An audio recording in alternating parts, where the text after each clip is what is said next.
ধুবড়ী জেলার গোলকগঞ্জে ধীরেশ্বর চক্রবর্তী জাতীয় বিদ্যালয় বার্ষিক ক্রীড়া সপ্তাহ উদযাপন। বিদ্যালয়টির ছাত্রছাত্রীর মধ্যে প্রতিযোগিতামূলকভাবে সপ্তাহ জুড়ে চলা বার্ষিক খেলার মাধ্যমে স্থানপ্রাপ্ত সকলে মিলে একটি সভাতে আনুষ্ঠানিকভাবে পুরস্কার প্রদান করা হয়। উল্লেখ্য যে শিক্ষার ক্ষেত্রে খুবই পিছনে পড়ে থাকা ওই অঞ্চলটির শিক্ষার আমূল পরিবর্তন করার জন্য স্থানীয় কয়েকজন যুবক মিলে 2010 সালে ধীরেশ্বর চক্রবর্তী জাতীয় বিদ্যালয় নামে একটি ব্যক্তিগত শিক্ষা প্রতিষ্ঠান খোলে এবং বর্তমান উচ্চ মাধ্যমিক পর্যায় পর্যন্ত অঞ্চলটিতে থাকা দুস্থ ছাত্রছাত্রীদের অতি ন্যূনতম মাশুলের বিনিময়ে শিক্ষা প্রদান করে আসছে তারা।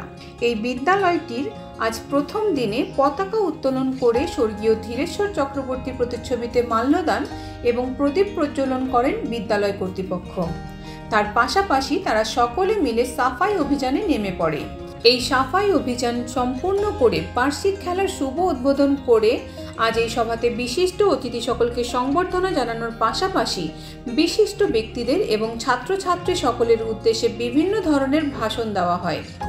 অপরদিকে বিদ্যালয় কর্তৃপক্ষ জানিয়েছেন 2024-25 সালের নাম ভর্তিও চলছে, ফলে যে সকল অভিভাবক নিজের সন্তানকে এই বিদ্যালয়ে নাম ভর্তি করাতে ইচ্ছুক তারা যেন বিদ্যালয়ের কার্যালয়ে এসে প্রপত্র সংগ্রহ করেন, তার জন্য অনুরোধ জানানো হয়েছে। পূর্ববর্তী অধিকারী অধ্যক্ষ ধীরেশ্বর চক্রবর্তী জাতীয় বিদ্যালয় আছে। আমি 5 দিনীয়া কাৰ্যসূচীৰে বিদ্যালয় সপ্তাহ পালন কৰিলোঁ। আজি আমাৰ বঁটা বিতৰণী তথা অন্তিম দিন। যিহেতু ছাত্ৰ ছাত্ৰীৰ পঢ়া শুনাৰ লগতে বাহ্যিক জ্ঞান থকাটো প্ৰয়োজন, গতিকে আমি এই বিদ্যালয় সপ্তাহৰ জৰিয়তে বিভিন্ন ধৰণৰ খেল ধেমালি প্ৰতিযোগিতাসমূহ আয়োজন কৰিছিলোঁ। গুৱাহাটী থেকে স্বপ্ন দত্তের report, U Bangla TV. U Bangla TV হৃদয় ছুঁয়ে যায়।